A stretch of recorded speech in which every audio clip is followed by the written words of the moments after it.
Hello guys, आपका स्वागत है। आज हम क्लास 12 लेसन 1 का इम्पोर्टेंट क्वेश्चन करने जा रहे हैं। गुरु बीजाणु जनन एकमात्र कोशिका है। इसमें समसूत्री विभाजन करके 4 गुरु बीजाणुओं का निर्माण करते हैं। इस प्रक्रिया को हम गुरु बीजाणु जनन कहते हैं। इसमें केवल केंद्रक का विभाजन होता है, कोशिका द्रव्य का विभाजन नहीं होता है। और इसमें जो 4 कोशिकाओं का निर्माण होता है उसमें से 3 कोशिकाएं नष्ट हो जाती हैं और 1 कोशिकाएं जो होती हैं उसे ही मादा युग्मोद्भिद कहते हैं। और मादा युग्मोद्भिद जो होती है वह भ्रूणपोष का निर्माण करती है। गुरु बीजाणु जनन का हम आपको चित्र भी करा देंगे, लेकिन पहले मास्टरमाइंड में देख लेते हैं क्वेश्चन कितनी बार आया है। गुरु बीजाणु जनन किसे कहते हैं? इसके आवर्तबीजी पौधों में मादा युग्मोद्भिद के विकास का वर्णन कीजिए। देख लीजिए क्वेश्चन कितनी बार आया है। तो चलिए करते हैं। जैसे जैसे मैं आंसर को पढ़ रही हूँ आप भी मेरे साथ बोलिए ताकि आपको भी आंसर याद हो सके। गुरु बीजाणु जनन एकमात्र कोशिका है। इसमें समसूत्री विभाजन करके 4 गुरु बीजाणुओं का निर्माण करते हैं। इस प्रक्रिया को गुरु बीजाणु जनन कहते हैं। इसमें केवल केंद्रक का विभाजन होता है। इसमें कोशिका द्रव्य का विभाजन नहीं होता है। ठीक है, चलिए मैं डायग्राम से आपको समझा देती हूँ। इस पूरे भाग को बीजांड काय कहते हैं। बाहर वाली कोशिका को बाह्य अध्यावरण और अंदर वाली कोशिका को अंतः अध्यावरण। तो चलिए लिखते हैं हम। बाहर वाली कोशिका को हम बाह्य अध्यावरण कहते हैं।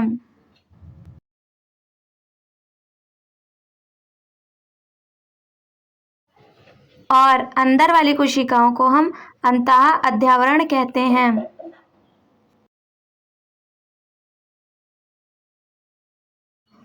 और इस खाली वाले स्थान को हम बीजांड द्वार कहते हैं। परागकण की जो नलिका होती है वो यहीं पर आती है, तभी निषेचन संपन्न हो पाता है। तो भ्रूण का निर्माण होता है और भ्रूण से ही फल का निर्माण होता है। और ये जो भाग होता है इसे हम बीजांड काय कहते हैं। और जो ये तीनों कोशिकाएं होती हैं उसमें से बीच वाली कोशिकाओं को हम अंड कोशिका कहते हैं। इसी में अंडे का निर्माण होता है। और हम अगल बगल वाली कोशिकाओं को सहायक कोशिका कहते हैं।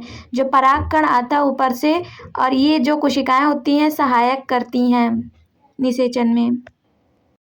और इस वाले भाग को हम अपरा कहते हैं। और इस वाले भाग को हम निभाग कहते हैं। निभाग के बारे में पूछा जाता है तो आप याद रखना। और इन दोनों कोशिकाओं को हम प्रतिमुख कोशिका कहते हैं।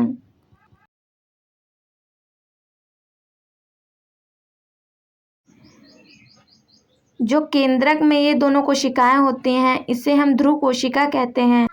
जब नर युग्मक का निषेचन ध्रुव केंद्रक के साथ होता है तो उसे हम त्रिशल्यन कहते हैं। और इससे निषेचन के पश्चात भ्रूणपोष का निर्माण होता है।